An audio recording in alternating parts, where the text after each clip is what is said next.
Hey guys, welcome back. Welcome back. As promised, and it's been so long. It's been so long, YouTube. But listen, I finally got someone to commit to recording an episode of Mom Friend Energy with me. That is no shade to any of the other ladies that I have waiting in the wings. I'm just waiting for you guys to confirm your times. But I have another episode of Mom Friend Energy as promised. I'm really excited about this. This came together so organically, and we will talk about that in a second. But I want to have you guys join me in welcoming Marcella to Mom Friend Energy.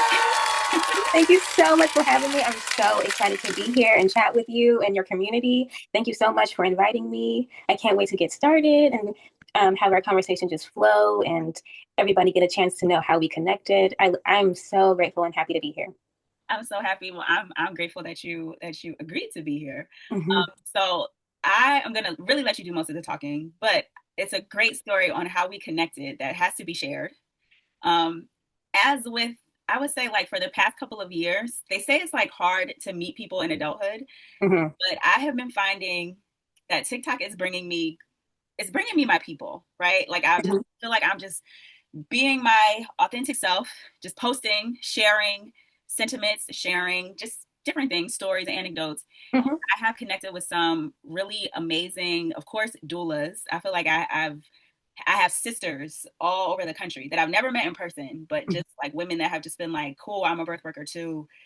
I like you, you like me, let's be friends. Yes. But also just women. Like and I'm forever grateful to be able to connect with Black women from all over, from all ages. And I count you in that bunch. And all it takes for me is a comment, right? Like you guys may be familiar with Nikki, who was on another episode of Friend Energy. She commented on a post of mine back in like March of this year. And from then I was like, you're my friend. Like,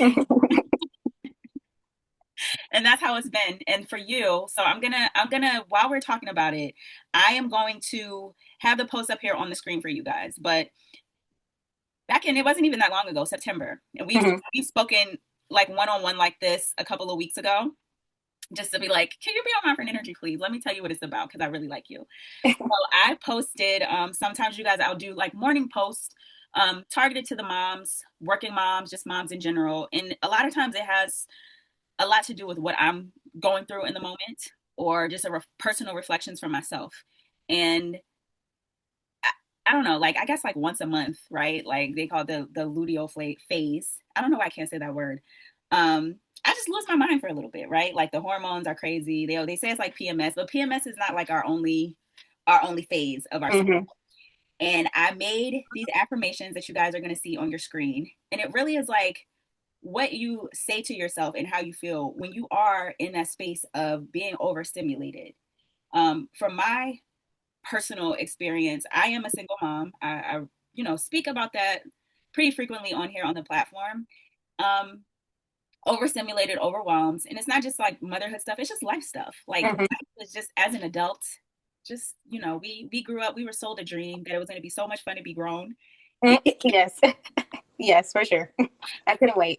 that, If I could go back, I would. right. Um, and I'm gonna put your comment on the screen as well. But you said it puts something in perspective for you that if you're feeling overstimulated, what needs of yours are not being met?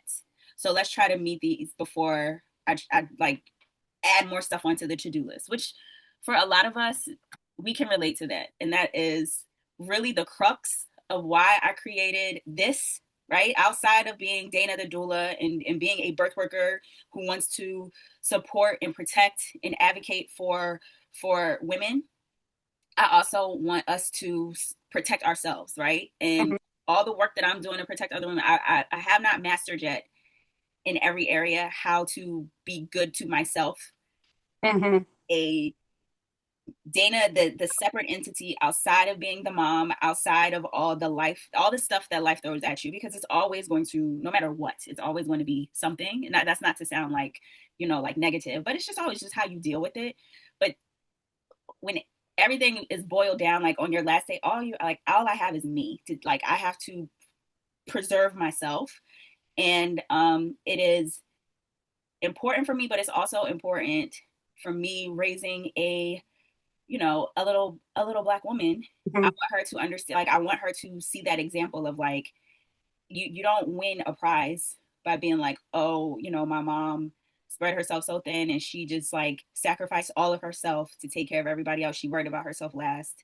And she, it's not an example I want to set for her as a woman. And also if she decides to have children later on down the line, like I don't want to keep the cycle going. I feel like the best moms are happy moms, self-fulfilled, have stuff that, going on in their lives outside of just like what my kids are into. And we really connected on that. We kept the conversation going. Um, and yeah, so that is, you guys, how I met Marcella. And I just have like I'm a single mom, but you are married, but we're still like, this is mom friend energy. This is why we're still able to connect in this way, because no matter what the setup of your life is, your reality, your support, we still need each other. We still Mhm. relate to each other and talk to one another. So that's my spiel. That's my introduction. That's the backstory on how we connected. And yeah, I'm gonna let you take it from there. How are you doing today? How are you doing in this moment? In this very moment, I'm doing great. And, it's taken me a long time to get to this place mentally and emotionally and even physically because I'm 20 months postpartum now. And I'm just now starting to feel like when I squat down and I get back up, I'm going to get back up. Okay. So it's been a challenge. It's been a ride, but it's also been very exciting to see how I adapt to these new changes and how I develop different systems and how I can be a better mom, be a better wife, be a better person, be a better friend. So I'm just super excited to explore more community with other mothers. I didn't realize how much we needed community as mothers until I became one. And I feel like that's so cliche. I feel like everybody says that, like, oh, I didn't know until, but it's so true. You don't know until. And I want to piggyback off of what you said of like, all motherhood does not look the same. Somebody might have what you think looks like more support, or somebody might have what you think looks like more resources. But in all actuality, we don't know. We don't know what a person is going through internally in their home, in their marriage, in their relationships with outside of men and women or whoever you want to be with. Um, being a mother is such a challenge in itself because it redefines who you are as a person in this world. You're not just out here living for yourself. I told my mom, I'm sorry to go on a tangent, but No. I told my mom recently, I said, um, I used to be so unafraid. I would hop in my car and drive anywhere in the world because I was going to make it there and be fine. Now I can't even go 15 minutes up the street to Walmart without feeling like, I just ready to go back home. I need to get my baby and go back home. And nothing can prepare you for that, for the anxiety of being a mother, the pressure of being a mother. But the community of other women who've been through it, priceless, priceless. Even if we don't all the time agree on how we raise our children, just knowing that somebody's like, them kids get on your nerves, don't they? Yes. Yes. And you still love them at the end of the day. But you need that. You need somebody to tell you this is normal. It's normal to be upset. It's normal to feel like I'm losing my mind. It's normal to feel like your kid's getting on your nerves. And it's also normal to bounce back and feel like they're the light of your life. Mm-hmm. All of that is normal, was not normal. And what we're seeing a lot more of just in society in general is the isolation. So all of those feelings of Mm-hmm. anxiety, like you said, like kids getting on your nerves, feeling anxious, feeling just like all new parenting stuff, right? And you are 20, first of all, 20 months, that's congratulations. That's still, Thank you. me, that's still a new baby. There's a time where even your body feels foreign to you, right? Like, Mm-hmm. it's not even so much of like yourself, but like taking care of this little human, but then also, like you said, rediscovering it completely shifts your world. Like it turns everything upside down. So, I don't remember when I started to feel like my body was my body again. Probably after I stopped nursing, to be honest. And How long did you nurse? much much longer than I planned on nursing. I thought we'll do it for the first year. By then she'll be, on solids and everything will be, and it was like I nursed for so long that I basically had to have like a conversation with her and like negotiate like it is time for you to stop. And she's like, why? Like, Not why, because you can say that, because you can ask exactly. me why. So I nursed I'll say like 2.5 years, 2.5 years. Okay. But um you no, I know know, people every time go when I'm rocking my on and baby, on. sometimes I'm like, I could do it, but no, no, no. It's just like, you're big enough to just come in my room and get in the bed and just, whether I'm asleep or not, dig into my shirt and pull. It's just like, girl, like It's not that good. you're crossing some boundaries. Like this, Mm-hmm. like, it's my space, it's my physical body. So Privacy, privacy. yes. Um, so I did it longer than I intended to, but then I think once I stopped, that was probably the last part of like, okay, I feel like my body is mine again. Mm-hmm. Um, and I don't know, like the whole gaining weight, losing weight, gaining weight back after I stopped nursing, it didn't bother me as much. I know a lot of women have, a tough time with that. Um, but yeah, I completely understand where you're coming from, but then also just life in general, because any decision you make is not just about you anymore. It's like, Right. You have to rethink everything. Honking the horn at somebody who's not going at the light, everything. oh, I think about that all the time too, because yeah, like not even so much, it's just example setting. Like I don't want her to be this person that's in the world that's not being courteous to other people. I think about that like anytime I'm inconvenienced by someone, I just always think about like that's just so, they just have no self-awareness, and they're so like, it's not even so much like being rude, it's just like they just don't realize how much they're inconveniencing other people right now. Mm-hmm. Like living in community. I always complain about, I'm in Philly, so we live in a row home, right? So it's like a block of homes all connected. And the way my neighbors put out their trash, and I'm just like, this is so, they're so Inconsiderate. inconsiderate. Thank you. They're so inconsiderate, with just like, you're just, that the wind is going to blow, that you're just throwing loose garbage in your trash can, your trash is going to blow up the driveway. um and I just think, instead of her hearing me complain about all that stuff and being like judgy and just like always talking about how much I'm not enjoying experiences, just kind of like, well, how do I lead by example? Mm-hmm. I show her that, how to be out in the world. Beeping the horn is like a big, I think about that too. Like, first off, people are just like the road rage. Yeah. So I'm not even trying to be confrontational with people on the road. Okay, like let me get out the way. So I know it's still like early on for you, but at any point did you feel like you had lost yourself in motherhood? I think I lost myself by day 3, and I had no idea. Okay, so living so far away from my family, my parents, they came down to where I live to visit us um, a few days after I had given birth, right? But they couldn't stay. They had to go back home. They have to work. I have 2 siblings that they are still parenting, even though they're in their 20s, but Um, My so, mom's still parenting me too. right, I'm 30. I'm still getting parented myself. But the point was they couldn't stay for as long as they would have liked. And watching my parents, especially my mom, drive away and head back home, it made me feel so like alone. Like I don't know what I'm doing. They sent me home with this baby from the hospital. Like I just got here. I just got here and I have to figure it out by myself. Granted, I have my husband, but he just got here too. And he really just got here. I mean, at least I've been pregnant. He really just got here. So it's like I felt like I was thrown into like an alternate universe. I remember when my baby would cry in the middle of the night when we first brought her home, and I used to think to myself, where is her mama at?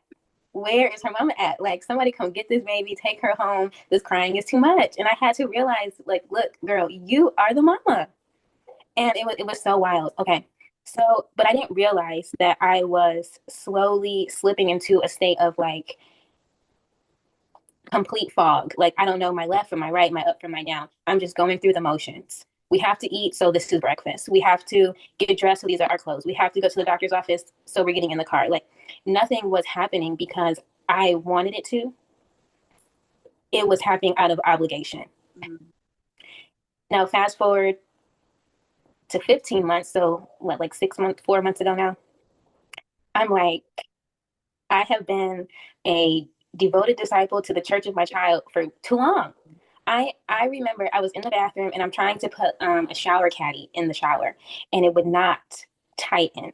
And I'm getting so mad. I'm getting so mad. I'm throwing things. I'm yelling. And my husband's like, "Are you okay?" No, I'm not okay. And more so, I'm concerned at the fact that I'm so angry. So I go to the doctor. I tell the doctor what's going on. She prescribed me medication. I have talk therapy. Mind you, I've been in talk therapy for a while, but she can only help me with what I can remember to talk to her about. So anyway, long story short, um, I decide to go back home with my family to get some help because I'm like, maybe I just need some help. My husband has to work all the time. I need some help. So I go home. And you know what? I got help, but it was less than if I was here with my husband. Mm-hmm. Why? Because people have lives. They have to go to work. They're doing their own thing. So for most of the day, I'm still alone anyway. And then when people come home, I don't want to drop my baby off on them. They just got off of work. So I really had to dig deep and figure out, what am I going to do to get some reprieve in between moments of reprieve when somebody's like, "I'll watch the baby," you know? So what I did was I started doing things that I used to do. So we move around a lot. Everywhere that we've been in the past 4 years, I've been to the library. Before I had a baby, I was going to the library. I was going to the parks and going for walks. I was doing all these different things. I was listening to music. I was going to the gym. And when I had a baby, all those things stopped. And granted, having a baby is a good reason for things to stop, right? But there was no plan of how I was going to re-enter the world. And because I agreed to be a stay-at-home mom, daycare is difficult to leave your kid in daycare. And my husband thought it was a good idea. I thought it was a good idea, so I'm home. So there, in my mind, there's no need to create a schedule. There's no need to create anything. We can sleep as much as we want, wake up whenever we want, and that was not the case. Mm-hmm. And it really was a detriment to how I recovered from postpartum, not having that schedule. I thought when people were saying, "Oh, make the schedule, make the schedule, make the schedule," for what? Mm-hmm. Because if you don't, you'll go crazy. That's why. I think a couple of things that you said really resonated with me. When I had my daughter, I lived in California, so my mom flew out to be with me again for as long as she could because people have lives that they have to, she had to go back to her regularly scheduled program. And I remember when we dropped her off at the airport, I just kind of had like a burst of emotion and crying. So that I remember that because it's like now I'm real like now it's real, right? Mhm. Now it's But being pregnant was cute. It was fun. Everybody, "Oh, you're still pregnant. How are you doing?" And then the baby comes, and everybody's like, "Oh, how's the baby? How's the baby? How's the baby?" And that lasts for like 2 weeks once everybody gets their pictures, and then it's crickets. mm-hmm. Crickets. um but also what you said about like it is there's no better excuse in the world to kind of you have to take a hiatus, right? And not even just for bonding and adjusting to the baby, but allowing yourself to being pregnant for, they say 9 months, but it's really just like you're at the end of your ninth month. That's like 10 months. That's almost a year, like a full year. Um, and it's not, there's no snapback. Like you don't have a baby and they're like, oh, 6 weeks, you can resume back to, it doesn't, you have to ease back into, right. And rediscover this new identity of a person. So yeah, listen, I had a trainer. I went to the gym. I went to like the most fabulous gym because I was just like, if I'm gonna work out, I want to enjoy the environment that I'm in. I want to, so I was paying for an exclusive gym membership. I'm like, I want to work out next to celebrities, right? Like that's how I like because I was in LA at the time. Mhm. Um, and the same thing, like had a very I've always kind of been an introvert, but had a busy social calendar, right? Like did the things that I wanted to do. And I found that, yeah, you have to pause on that. Also didn't help that like it was the pandemic when I was like going through all of that. So that definitely wasn't a help. Right. Finding now, um, it was just like a recent epiphany. So I'm glad that you had it sooner than I kind of came to this conclusion that anytime I would look for activities to do, it always be like things to do with kids, like kid friendly activities this weekend, like in my area. And now getting to the point where it's like I want to be somewhere where it's no kids. Like I Hmm. want to hang out with people that don't like. I don't want to talk about your kids. I love my kids Right. now, but I don't want to sit and have conversations where we're all just talking about our kids and like I'm an adult. Hmm. I Hmm. want to talk about adult stuff. Hmm. And I'm finding that the activities that I am doing, I'm meeting other moms, but it's like we all get together, we talk about our kids, right? Like I love my kid, I love your kids, right? Yeah, like everybody's so cute, but I don't care. I don't care. Like oh, like not to sound Right. Forget some kids. right. Forget them kids right now. Like I'm grown. I'm Hmm. out here. Um, so tasking myself with just more me centered activities. I know, like I love working out. I love like going to shows. It depends. Like I have to. I'm not doing like standing room. Like I have to be like seated and Hmm. comfortable. I know that's right. But like just things that resonate with me. That it's not like, oh, what can we do together? Like it's just like you need to be able to see mommy out there doing stuff for herself and knowing that like we are not a tag team because she's going to get to a certain point where she's going to not want to be going everywhere with me, right? She's going to kick me to the curb and I look forward to the day not for me but for her. Like you have that independence, you have the friendships, you have this freedom in the world, um, where you get to discover and once you become a young woman. So I don't think that that's gonna come to her by being like the mommy and me show everywhere with Hmm. like I want to go on vacations without you, kid. Like, you know what I'm You are 100% right. Like, it, as mothers, we're our children's first teachers, right? So, if our daughters are looking at us and they're like, oh well, my mom doesn't have strong boundaries. Like, there's only two options that are going to happen. Either they're going to be so disgusted by saying? how we mother that they're going to do the complete opposite, or they're going to love it and do the same thing. And for me, I always want my daughter to know that mommy tried. She tried to keep her hair combed. She tried to eat well. She tried to look nice for herself, not for her dad or my daughter's dad, but for herself, for myself, because it doesn't matter who tells me, "Oh, you look good" or "You don't look good."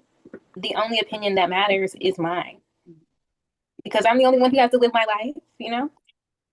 Before I gave birth to my daughter, I had a journal of things that I was writing to her, and one of the entries I said, the safest place in the world is in your mind, because regardless of what other people might think, unless it comes out of your mouth, nobody knows. And that includes everything: how confident you are, how brave you are, how sure you are, how much you believe in yourself. Nobody knows whether they support you or they don't support you. It's really all based on how you feel about yourself. Yeah, it doesn't matter what other people think or say about you. It's all about how you feel. For example, my grandfather had an 80th birthday party recently, and I was so nervous that I got up and I said something, because you only turn 80 once. So I'm like, I gotta say something. And the whole time I feel like my voice is shaking, like I am quivering and shaking in my boots. But then I go back and I watch the video, and there's nothing in my voice that indicates that I'm nervous. Wow, It's all about how we think about ourselves. that's it. Because I got up there and I was so afraid. I didn't want to watch the video back. I was like, oh, I went up there and I looked crazy, but it was fine. It was fine. And if I would have got up there and believed that I was going to stand up there and be confident, I never would have had any anxiety, you know? And I want that for my daughter. I want her to know that it's all about what she thinks and believes about herself. Yeah, I think I think it's normal for everybody to have a little bit of that nervousness or even like imposter syndrome, where it's just like not saying that you're not deserving of this, but I just think a lot of us are just like, I don't know what I'm doing, but I'm just gonna go for it and do it, right? Mm-hmm. And have Yes. confidence in myself to go for it. What I try to, and being a mom of a little girl is almost like reparenting and reparenting and repairing the things that I feel like I experienced in my childhood as a little girl, like all the things that knocked my confidence. That, you know, I see my daughter just barge into a room and be loud and charismatic, and I think there were things that chipped away at me over the years, where it's like I went from like this bright beaming like to like kind of like more, Mm-hmm. so repairing that and then also protecting that in her.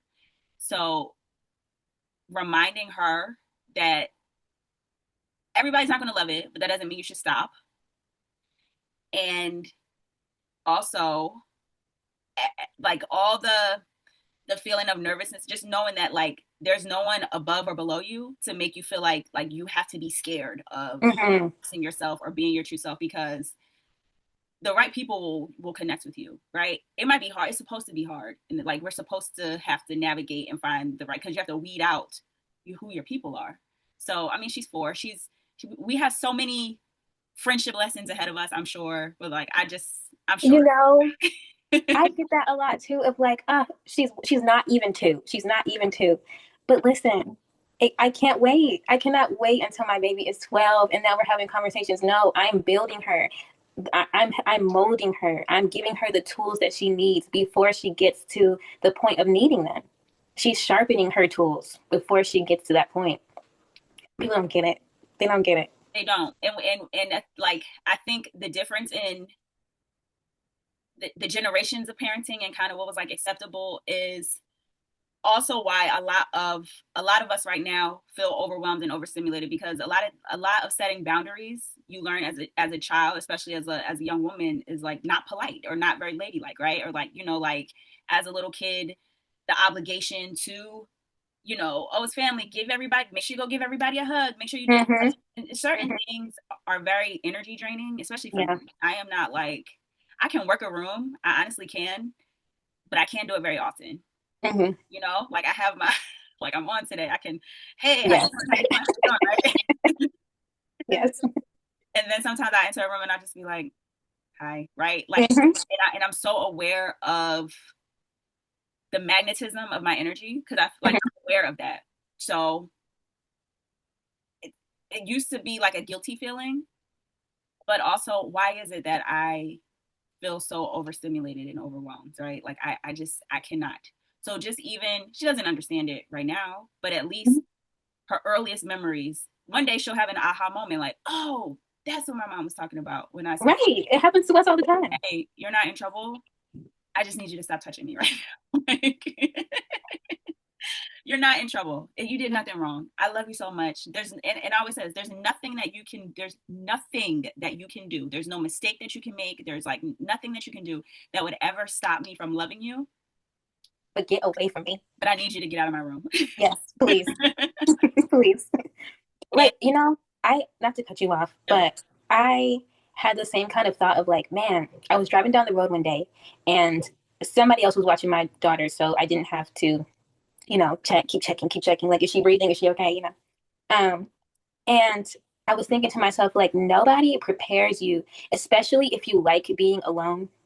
Nobody prepares you for what it's like to constantly have somebody who always wants to be under you. It's so hard. It's so hard because you're like, oh, nobody's ever loved me this much. But then it's like, oh, you really love me this much? Like, come on, go play, please. find a hobby. Go Yes. color a picture. Go. Right.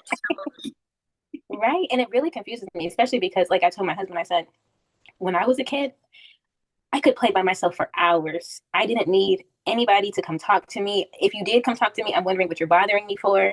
Like, all I needed was a snack, the TV, and my toys. I was good. Yeah. It's a sign of good though, especially in these early years, creating healthy bonds. Um, so that as they get older, they don't go out into the world looking for anything that may have been lacking, which is super important to me, again, as a single parent. Um, Mm-hmm. I am not like the poster woman for single motherhood, like, oh, I don't need a man. It's just like, no, I don't need, but it would be a nice to have, right? To share that balance, and that not even just the responsibility, but the emotional right? Like all that I have to pour into, all that I have to um teach her about, like affirming to her, you are so loved. You don't Mm-hmm. need anything. You might only see one parent here, but there's nothing missing. Like our family dynamic is not a broken family Mm-hmm. household. Mm-hmm. Um, but it's a lot on, it can be a lot on one person. And like you For said, sure. like going home and being with family, because that was like the thing too, like, oh, come home, you need your village. And it's like, okay, the village, I was thinking like, okay, village, come on, like where y'all at, village, where y'all at? Like, Right. The village is looking for their village. exactly. So that is, you can't, people can only do what they're capable of doing, and you can't expect people to do also like what you're not even like, I'm not able, if somebody in my life were to have a baby right now, there's no way that I'll be like, oh, I got you, I'm there for you, I'm there. Right. I Right. know that I can't. It's like to the point where it's like, if that's what you want, you literally have to be a paid client. For me, it sounds bad, but it's like, this is my job at this point. So to think that like outside of work and what I have to do for myself in my life, that I have all this extra stuff to give. I have all the, um, can answer all the questions that you need answered. I like all the things, like help you make a birth plan, help you make sure you're prepared. But as far as just physically being there to take the burden off, it's like I need somebody to take the burden off for me. So Mm-hmm. yeah, there's that like one-sided thing where it's like everybody feels like something is missing and that other people are not showing Yes. up. Yes. That's so true. And I've had to reflect and think for myself of like, okay, you don't always show up for everybody the way you want people to show up for you. And it's okay. It is okay for people to not always have the capacity to show up because we have our own lives. And I think if we were able to give each other grace to be like, okay, and then not only that, but give each other grace and then honesty. Like, hey, yeah, I saw your text, but I got kids, and that's okay. It's okay. It's not that big of a deal. Yeah. I think we put too much pressure on people to be um, more than what they're capable of. Like, for example, um, when I was growing up, my grandmother watched me while my mom went to work. But my grandmother also did not have a job. If she had a job, I would be in daycare. You get what I'm saying? Like, we can't keep putting pressure on our village when people aren't able to do what we think they should be doing or the ideal of what the village should be doing. Because the reality is, we don't live in an ideal world. No, it's not the same. It's definitely not the same. And I even now, it's like my daughter, she's 4, so she has this imagination, and she's always like, she keeps saying she's gonna have 99 kids or 16 kids, and I'm like, oh really? And she's like, yeah, and you're gonna live with me in a castle, and I'm already like, oh no, I'm not with you and all them damn babies. I'm already like, oh hell no. Not without them kids. Right, exactly. So it's one thing to feel like, oh, I don't have, but also it's like you don't want that to be done to you, right? Like that's amazing that your grandmother was able to do that. But if your grandmother, imagine like if she worked and like then came home and had time to herself, and then it'd be like, okay, mom, watch. She'd be like, girl, Exactly, exactly, exactly. Hmm. Exactly. And so for me, again, it goes back to finding those moments of reprieve in between the moments of reprieve. I I had to learn, like me, listen, I am a cozy in the bed type of girl. But I had to learn. The cozy in the bed world that I used to live in is no more. Not for as long. It might be for 5 minutes, 15 minutes. But there are other things that I have to do. Like there are things that I will have to do tired. I will have to take a shower and shave my legs tired. I just will have to. But I will feel better at the end. yeah, yeah, I'm there. Because again, I think anybody like you said that enjoys being alone sometimes and just like is at the point where that freedom of like I can sleep in and I can get some rest. I don't have to get up yet because I'm so tired. And it'll be moments where I have just gotten in from a birth, right? Like I've been at the hospital for 48 or more hours, assisting a client in birth, and just like my body being exhausted. But my daughter is like, I want pancakes, right? Mm-hmm. It's just it's the season that we're in. It's not to say that I can't close my door and be like fend for yourself, right? Like I have to be those things. I have to be, you know, it's not about me in the moment. So when that is your responsibility, but also you're responsible for taking care of yourself. It's so easy to get lost in the matrix. Yeah. And I think a lot of times where I see women stumble is not having these conversations, like you said, the assumption that like, well, you're the only one that's feeling this way because so and so is not, like you said, like you don't know how much support people have, and it might look like they have all the things. And you know, some days I am able to feel like, oh, okay, I put it together a little bit, but most days I'm just like, all right, let me put these jeans on because it was like the closest thing. I feel like my uniform is like Birkenstocks and socks, a sweatshirt, and some baggy jeans. So Hmm. that is like what I need to do to operate to like get it going. But somebody else might have the heels and you know, hair dolled up, makeup on every day, but still can feel like I'm losing myself. Like I am not.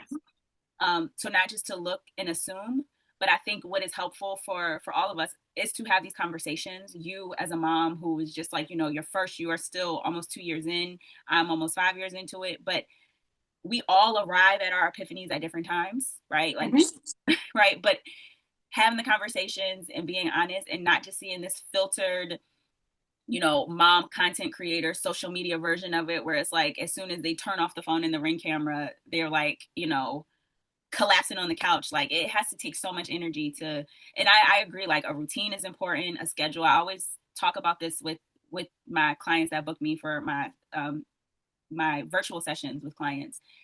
Having that routine is super important because even if the only thing you have to look forward to for the day is like, okay, I was able to get us both dressed and take a walk, you still have a goal towards something where you're not completely just losing, you know, you're losing sight of time, you're losing just sight of everything, like just Hmm. everything is just going off the rails. um Another thing that I find like a little not troubling, but kind of just like I just want to like throw like I want people to just like kind of err with caution. This whole movement of people being like, oh, you know, women are going back to their more traditional roots of staying home with the kids, and sometimes it's by necessity. Like Hmm. I can't afford daycare, and this is the only way that makes sense for our family, or Hmm. you know, like I just have to do this for the time being. But also what it does to us mentally when we are put in those positions. Like I was home with my daughter for the summer. She started a new school in September, so I took her out of daycare um, to save money because it was necessary to be able to pay for the school that she's going to now. But Hmm. also just like, okay, let's try to have this summer where I have this like this structured schedule, and every day wasn't perfect, every week wasn't perfect. Sometimes there's just like, kid, here's your breakfast. I'm Hmm. like, I don't know what to tell you. I don't have it for you today. Um, I saw how like my mental health, like I saw like it was just like the more we were in the house together, the more she bounced off the walls, and the more I was just like wow, I this is not safe. This is like I cannot sustain this for a long period of time. This is not safe for me, and if it's not safe for me, it damn sure is not going to be safe for her, right? Hmm. Um, so really having that sense of self, like, and she is so crazy. Even today, she was just like, I want to come back and do. She was calling it Princess Kindergarten, and she was like, I want to come back home with you and do Princess Kindergarten. I was like, no, like, not. That is so funny, Princess Kindergarten. She's basically calling you Cinderella. Yeah, I guess. Or I'm like, yeah, or I don't know who I am. Some days I was Cinderella, some days I was the evil stepmother because I literally sit down. Um, but yeah, so it just all goes back to what we were originally saying. Like, whenever you're feeling that feeling of overstimulation, of overwhelm, to take a step back and assess what is it that I am neglecting for myself to put me in Hmm. this place. And if it's a conversation of just like, I just need a day of, you know, being unbothered, or I just need to go somewhere and take a break from y'all, or Hmm. you know, if you have a spouse or a partner, like I need you to take over this area. Like it's like, if to me, I feel like I love cooking, but I hate nothing more in the world than cleaning the kitchen up. So it's just Hmm. like, I will cook, but please make it easy for all of us so I don't have an attitude. Clean the kitchen and wash the dishes and like do all the things. I will cook you a like gourmet cuisine, but at least do that for me. Or I don't feel like doing bath time this week. Can you do like, because again, it's the example that you're setting, but it's also just like you are preserving yourself. Hmm. There's like I always say, and you're not in this situation.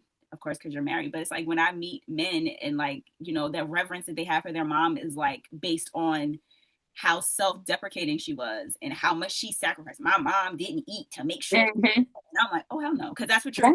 you think is normal, and that's what you're looking for, like somebody that will completely deplete themselves to build you up, and that's not that kind of party over here. No, I'm not your mama, literally. And I'm sorry that that was her experience. I'm sorry that she didn't realize that life didn't have to be that way for her. But hell no, like you're Right? Mm-mm. What? Where'd I do that at? Mm-mm. like when people are like, oh, like I'll give my kid I'll like tell my kid like, you ate. This is my dinner. You can have Mm-hmm. stuff, but I'm not about to like. It's not about being selfish, but it's just like, yeah, Right. It was like no. what do you think this is? Right? If the answer is just no. Like no. I don't want to. My daughter, she always goes, no want it, no want it. Okay, no want it. Mommy, no want it. No want it. No I'm want trying it. to share. I'm always just like, that, she's like, here, mom, have some, and I'll say, would you like some of my so and so? But like, you're also not entitled just because you see you're not entitled to have it. Please do not make the mistake of of Assuming, right. assuming that. So yeah, I again appreciate you so much for having this conversation.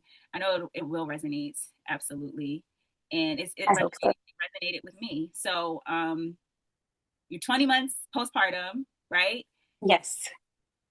You talked about the hobbies that you had beforehand. Are you starting to ease back into those old activities? Are you doing that for yourself? Yes. So because I am a stay-at-home mom, I have no choice but to take my daughter with me. So we go to story time at the library. We get up in the morning and we go for walks. There's a park a little ways from where we live, so we walk to the park in the morning, and then we walk home. Those little things of because I never really thought of myself as somebody who had hobbies, right? Like a consistent thing of what I do, but the little things of doing what I like, going thrifting, finding unique pieces and bringing them home. Is it harder with my baby? Yes. But I'm the mom. So get in the car, get in your car seat, and let's go. And Like, I'm this the is mom, the okay? season for it. It's not like she's going to have a lot of independence at this time. So it's not like I'm not trying to say, and this is not just to you, but just in general. I'm not saying that there won't be moments where, like, yes, you will have to, like, Hmm. we used to walk around in my baby carrier. She used to be on my chest, of course, right? Yeah, Um, I know you get it. You get it. yeah. But now it's kind of like we're getting to the point where it's like, all right, kid, you're about to be 5 years old. Hmm. I'm about to be back outside, like for me, right? Like not literally, but what that means for me. So like you said, like the gym, like we go to the library together as well. And then when I'm starting to see like the interest that she has on her own, starting to push her more into that, where it's just like these are activities that you can do for yourself that I don't have to be with you to do, right? I don't have Hmm. um and thankfully she's not a shy kid, so it's not like a situation where I'm just like, oh, do you want to go say hi to the little girl? It's like her just like barging in the room like, hi, like. So yeah, there are different seasons for everything. Hmm. Even within those seasons, you can still have a more, even if it's just a morsel of time that is just of your own, or just instead of she can be with you, but the time is about you, right? It's not always about her. Because you'll notice like other people in your life will be like, how's the baby? How's the baby? Hmm. So She's fine. She's fine. She ate 3 times today. Did I? Mm-mm. But you know what? You're right. And when people ask me, sometimes there are like my mom. Moms always are gonna ask about you. And so she would ask, like, oh, how are you? Did you eat today? Blah, blah, blah. Right. And the first thing I would do would say, oh, well, the baby ate, the baby did, the baby, baby, baby, baby, baby. And she's like, I asked about you and I don't have an answer. And that's a problem. mm-hmm. That's a problem. Okay. I have been working, like doing things that are totally unrelated to her, I would say is like going to the movies. And I feel like that's just like something quick, something easy, you can dissociate and come back real quick. Um, it's something that I've been able to schedule into my husband's schedule because, like I said, he's busy with his work. But every once in a while, take the girl so I can go to the movies for 2 hours. That's great. I love it. I feel like I'm brand new. Right. And also, I never had a problem with this, but like if anybody out there is watching, don't be afraid to hang out by yourself. Like, Mm-hmm. I love, are you kidding me? I love it. Me too. Sometimes I miss that. Where just like before I was anything to anybody, I could just like walk into a restaurant and sit by the window by myself, not feel at all. You know, some people are just like, oh, I could never do that. And I'm like, oh, I could. Like, Mhm. I can't, like, maybe one of these days when I drop her off at school, just like go and sit and eat by myself. Um, and like you said, go to the movies. Cause again, like, Mhm.